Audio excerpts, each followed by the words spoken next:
श्री कृष्ण। ब्रह्मखंड अध्याय 30। नारायण के द्वारा परम पुरुष परमात्मा श्री कृष्ण तथा प्रकृति देवी की महिमा का प्रतिपादन।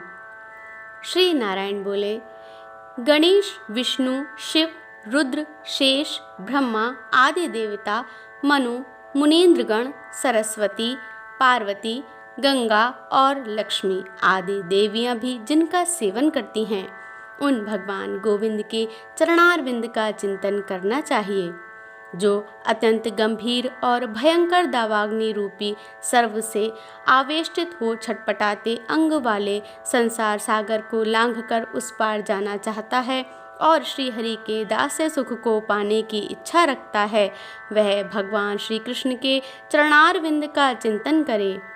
जिन्होंने गोवर्धन पर्वत को हाथ पर उठाकर ब्रज भूमि को इंद्र के कोप से बचाने की कीर्ति प्राप्त की है, वाराहावतार के समय कार्णव के जल में गली जाती हुई पृथ्वी को अपनी दाढ़ों के अग्रभाग से उठाकर जल के ऊपर स्थापित किया, तथा जो अपने रोमकूपों में असंख्य विश्व ब्रह्मांड को धारण करते हैं, उन आदि पुरुष भगवान गोविंद के चरणारविंद का चिंतन करना चाहिए। जो गोपांगनाओं के मुखारविंद के रसिक भ्रमर हैं और वृंदावन में विहार करने वाले हैं, उन व्रज वेशधारी विष्णु रूप परम पुरुष रसिक रमण रासेश्वर श्री कृष्ण के चरणारविंद का चिंतन करना चाहिए। वत्स नारद मुनि, जिनके नेत्रों के पलक गिरते ही जगत सृष्टा ब्रह्मा नष्ट हो जाते हैं, उनके कर्म का वर्णन करने में भूतल पर कौन समर्थ है। तुम भी श्री हरि के चरणारविंद का अत्यंत आदर पूर्वक चिंतन करो। तुम और हम उन भगवान की कला के अंश मात्र हैं। मनु और मुनीन्द्र भी उनकी कला के कलांश ही हैं। महादेव और ब्रह्मा जी भी कला विशेष हैं और महान विराट पुरुष भी उनकी विशिष्ट कला मात्र हैं। सहस्त्र सिरों वाले शेषनाग संपूर्ण विश्व को अपने मस्तक पर सरसों के दाने के समान धारण करते हैं, परंतु कूर्म के पृष्ठभाग में वे शेषनाग ऐसे जान पड़ते हैं मानो हाथी के ऊपर मच्छर बैठा हो। वे भगवान कूर्म श्री कृष्ण की कला के कलांश मात्र हैं।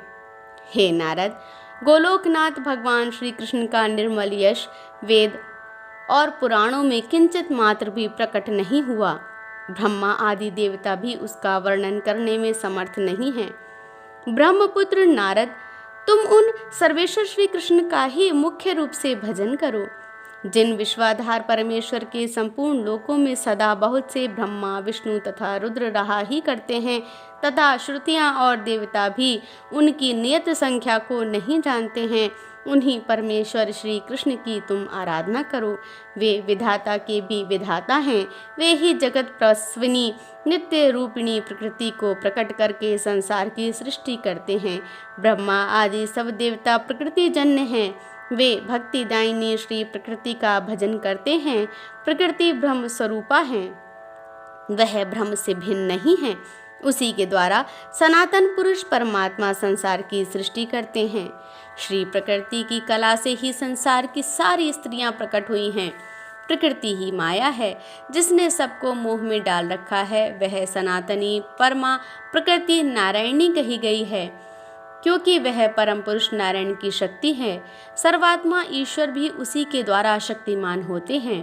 उस शक्ति के बिना वे सृष्टि करने में सदा असमर्थ ही हैं। हे वत्स, तुम इस समय जाकर विवाह करो। मैं तुम्हें पिता के आदेश का पालन करने की आज्ञा देता हूँ। जो गुरु की आज्ञा का पालन करने वाला है, वह सर्वदा सर्वत्र पूजनीय तथा विजयी होता है। जो पुरुष वस्त्र, अलंकार और चंदन से अपनी पत्नी का सत्कार करता है, उस पर प्रकृति देवी संतुष्ट होती हैं। ठीक उसी तरह जैसे ब्राह्मण की पूजा अर्चना करने पर भगवान श्री कृष्ण संतुष्ट होते हैं। प्रकृति ही संपूर्ण लोकों में अपनी माया से स्त्रियों के रूप में प्रकट हुई हैं। अतः महिलाओं के अपमान से वे प्रकृति देवी ही अपमानित होती हैं। जिसने पति पुत्र से युक्त सती साध्वी दिव्य नारी का पूजन किया है, उसके द्वारा सर्व मंगलदायिनी प्रकृति देवी का ही पूजन संपन्न हुआ है। मूल प्रकृति एक ही है, वह पूर्ण ब्रह्म स्वरूपिणी है। उसी को सनातनी विष्णु माया कहा गया है। सृष्टि काल में वह 5 रूपों में प्रकट होती है। जो परमात्मा श्री कृष्ण के प्राणों की अधिष्ठात्री देवी है तथा समस्त प्रकृतियों में उन्हें सबसे अधिक प्यारी है, उस मुख्य प्रकृति का नाम राधा है। दूसरी प्रकृति नारायण प्रिया लक्ष्मी है, जो सर्वसंपत्ति स्वरूपिणी है। तीसरी प्रकृति वाणी की अधिष्ठात्री देवी सरस्वती हैं, जो सदा सबके द्वारा पूजनीय हैं। चौथी प्रकृति वेद माता सावित्री हैं, वे ब्रह्मा जी की प्यारी पत्नी और सबकी पूजनीय हैं। पांचवी प्रकृति का नाम दुर्गा है, जो भगवान शंकर की प्यारी पत्नी है, उन्हीं के पुत्र गणेश हैं। इस प्रकार ब्रह्मखंड में 30वां अध्याय पूरा हुआ। आज ब्रह्मखंड संपूर्ण हुआ है।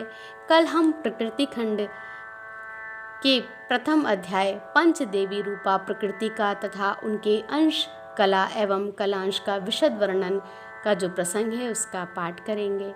भगवान श्री कृष्ण सब पर अपनी कृपा बनाए रखें। नमः पार्वती पतये हर हर हर महादेव। जय जय श्री राधे, जय जय श्री राधे, जय जय श्री राधे।